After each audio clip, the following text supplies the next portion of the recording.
Hello, my name is Carrie Caudle, and welcome to Read Aloud with Ms. Caudle. Today we are reading The Name Jar. Enjoy! The Name Jar by Jangsook Choi.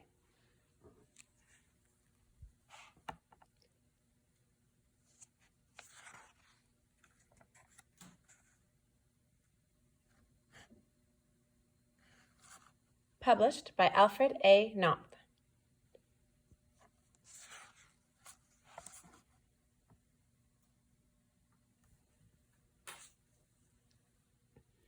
Through the school bus window, Yoon-hye looked out over the strange buildings and houses on the way to her new school. It was her first day, and she was both nervous and excited.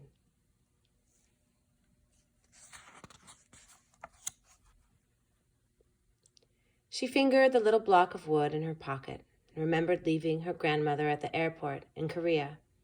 Her grandmother had wiped away Yoon-hye's tears and handed her an ink pad and a small red satin pouch.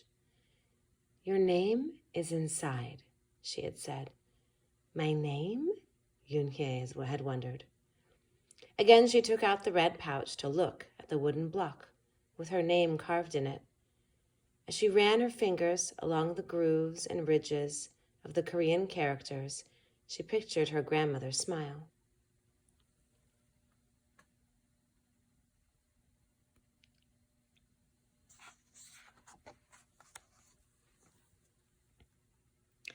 "Is that thing for show and tell?" a boy asked Yoon-hye, surprising her.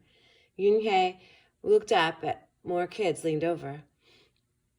"No, it's mine," Yoon-hye answered, quickly putting the pouch back in her pocket. "Are you new here? What's your name?" a girl asked. "Yoon-hye," said Yoon-hye. "Ooh, nay?" the girl asked, scrunching up her face. Ooh, nay," some kids shouted. No, Yoon-hye corrected. "It's spelled Unhei. It's pronounced Yoon-hye." "Oh, it's you, hey," the boy said, like, "You, hey." "What about, hey, you?" Just then the bus pulled up to the school and the doors opened. Yoon-hye hurried to get off. "You, hey, bye-bye," the kids yelled as she left. Yoon-hye felt herself blush.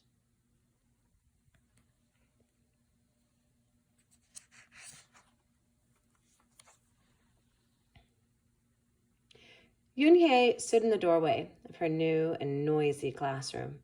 She was relieved that the kids on the bus had gone to other rooms, but her face still felt red.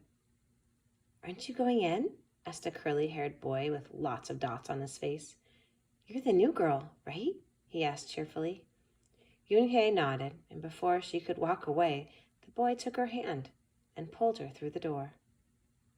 "Here's the new girl," he announced so loudly that the teacher, Mr. Kokotos, almost dropped his glasses. Mr. Kokotos thanked him and greeted Yoon-hye. "Please welcome our newest student," he said to the class. "She and her family just arrived from Korea last week." Yoon-hye smiled broadly and tried not to show her nervousness. "What's your name?" someone shouted. Yoon-hye pictured the kids on the bus. I haven't picked one yet," she told the class, "but I'll let you know by next week." As Mr. Kokotos showed her to her desk, she felt many round, curious eyes on her. "Why doesn't she have a name?" she heard someone whisper. "Maybe she robbed a bank in Korea and needs a new identity," a boy replied.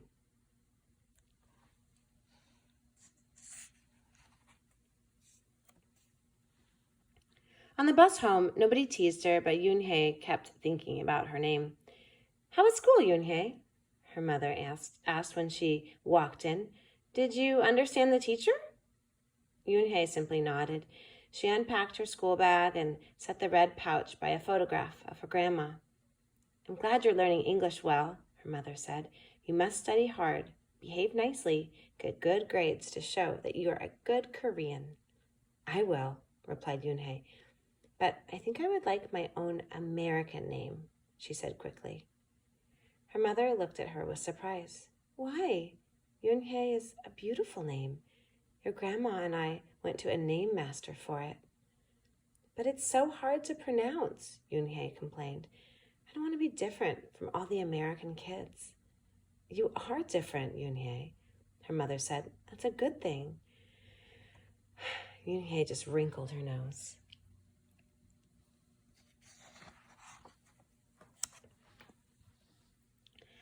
Later that day, Yoonhye and her mother went grocery shopping in their new neighborhood. They passed Fadil's Falafel, Tony's Pizza, and Dot's Deli. A big graffiti-painted garbage truck roared like a lion as it took off down the street. Nothing sounded or looked familiar until they got to Kim's Market. The sign was in both English and Korean. Her mother picked up cabbage to make kimchi, Korean-style, spicy pickled cabbage, and other vegetables and meat. She also found some seaweed, Yoonhye's favorite for soup. It made Yoonhye smile. Just because we've moved to America, her mother said, doesn't mean we stop eating Korean food.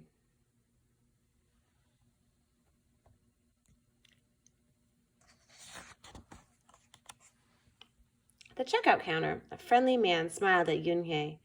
Helping your mother with the shopping? He asked. Yoonhye nodded. I'm Mr. Kim, he said. And what is your name? Yoonhye, she answered. Ah, what a beautiful name, he said. Doesn't it mean grace? Yoonhye nodded again. My mother and grandmother went to a name master for it, she told him. A graceful name for a graceful girl, Mr. Kim said, as he put their groceries into bags. Welcome to the neighborhood, Yoonhye. That evening, Yoonhye stood in front of the bathroom mirror. Hi, my name is Amanda, she said cheerfully. Then she wrinkled her nose. Hi, my name is Laura. Maybe not. Her smile turned down. Nothing sounded right. Nothing felt right.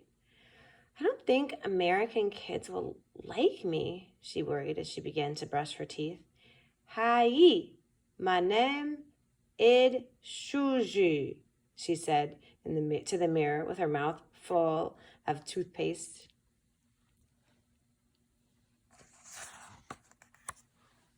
The next morning, when Yoonhye arrived at school, she found a glass jar on her desk with some pieces of paper in it. Yoonhye took one out and read it aloud. Daisy. That's my baby sister's nickname, but she said you can use it if you want, said Cindy, who sat next to her. Yoonhye took out the rest of the paper. Tamela, she read. I got it from a storybook, said Nate. She was smart and brave. Yoonhye nodded and unfolded another piece. Wednesday? Yeah, you came here on a Wednesday, said Ralph. Thank you for your help. A smile spread over Yoonhye's face. Ralph quickly said, we'll put more names in. You can pick whatever you like, or pick them all, and you'll have the longest name in history.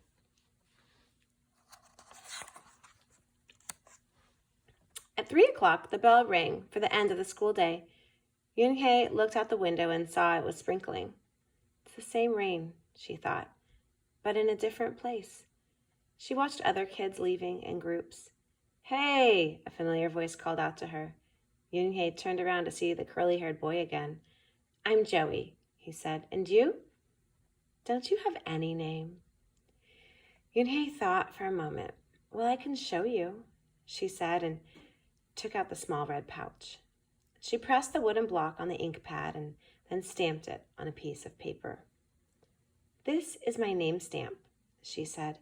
My grandma gave it to me. In Korea, I can use it as a signature when I open a bank account or write a letter, and whenever I miss my grandma, I use it to fill a piece of paper. Want to try it? She offered the stamp to Joey, and he carefully inked the stamp and pressed it hard on the paper. The red characters gleamed against the whiteness. Wow, that's beautiful, Joey said. Can I keep the paper? Sure, Yoonhye said, and then the two of them shared her umbrella as they walked to the school bus.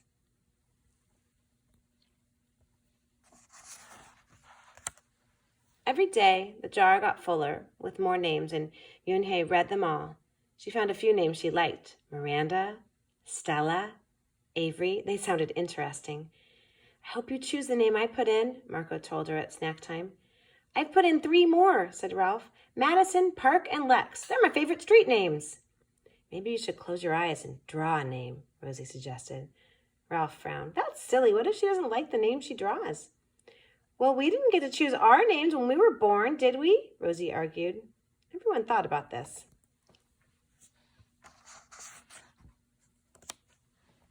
When Yunhye got home from school that day, her little brother ran to give her a letter. It was from her grandma. She opened it quickly. It said, "To my Yunhye, I hope you are enjoying your new school and new friends. Be sure to help your mother and your little brother. Here the moon is up, but there the sun is up. No matter how far apart we are, and no matter how different America is from Korea, you'll always be my Yunhye, your grandma forever." Yunhye took out her wooden stamp and filled a paper with it. She thought for a long time in front of the bathroom mirror.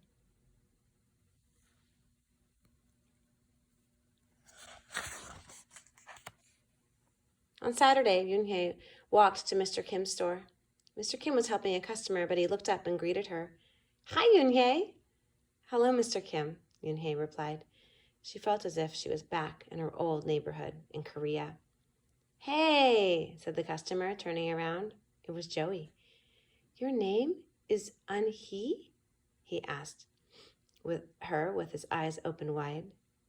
Yunhye looked quickly at Mr. Kim, then turned to Joey. She nodded slowly. "Yes, it's pronounced Yunhye. And it means grace," Mr. Kim added. "Yunhye," Joey said slowly, and this time perfectly. It made Yunhye smile. "I'll have it ready for you tomorrow," said Mr. Kim to Joey. "Thank you, Mr. Kim. See you Monday, Yunhye," Joey said to her. He left before she could ask him why he was at the store. Monday, Yunhye came to class early to look at the names one last time. But the jar wasn't on her desk. Instead, there was just a single piece of paper with a name on it. Yunhye slipped it in her pocket. "Where's your name jar?" Ralph asked, as soon as he saw it was gone. "I don't know," Yunhye said. "It wasn't on Mr. Kokotos's desk or on any other desk, and it wasn't on the counters or any of the shelves." As other kids arrived, they helped look. Soon Mr. Kokotos came in and Ralph shouted at him, "The name jar is gone! The jar with the names in it!" "Gone?" Mr. Kokotos replied. With a look of concern, he asked Yunhye, "Did you get a chance to read all the names?" Yunhye nodded. She took a breath. "I'm ready to introduce myself," she said.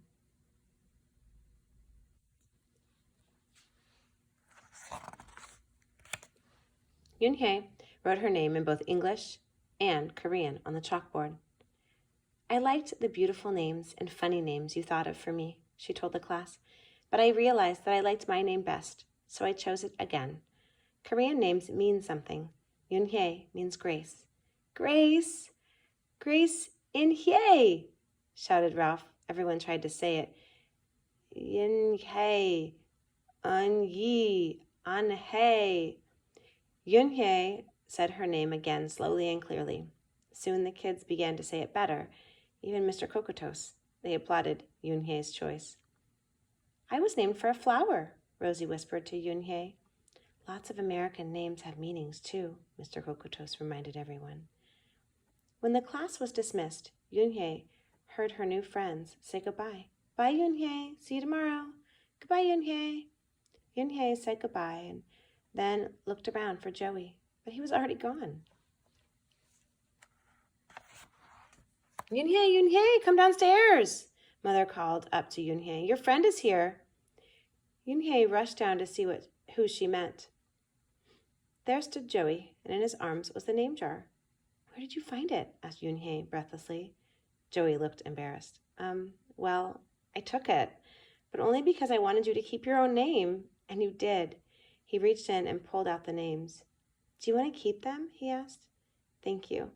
I'll keep them as a souvenir," Yunhye said happily. Then she pulled out a piece of paper from her pocket. "Do you want this back?" Joey grinned. "You can keep it.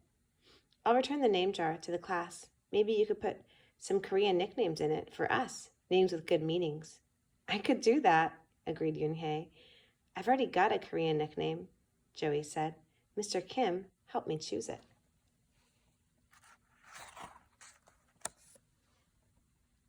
Carefully, he pulled a small silver felt pouch from his pocket.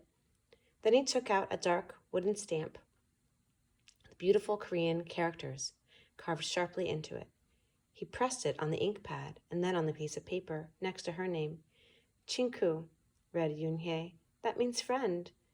And Chinku smiled back. That was the name jar. Hey, do you know the story of your name? If you don't, see if you can ask your parents or another grown up or do a little research to find out why were you named what you were named. It's really fun to discover a little bit more about yourself through the story of your name. Also, I have a question for you. Do you know anyone who moved to your country from another country? Do you? If so, you are so lucky because your world gets to be enriched by that experience. Or maybe you moved to another country from your home country, your mother country. That's amazing. You are a world traveler. I encourage you to reach out and find out each other's stories. Encourage each other to be truly who you are and celebrate that you who is you. Take care of each other.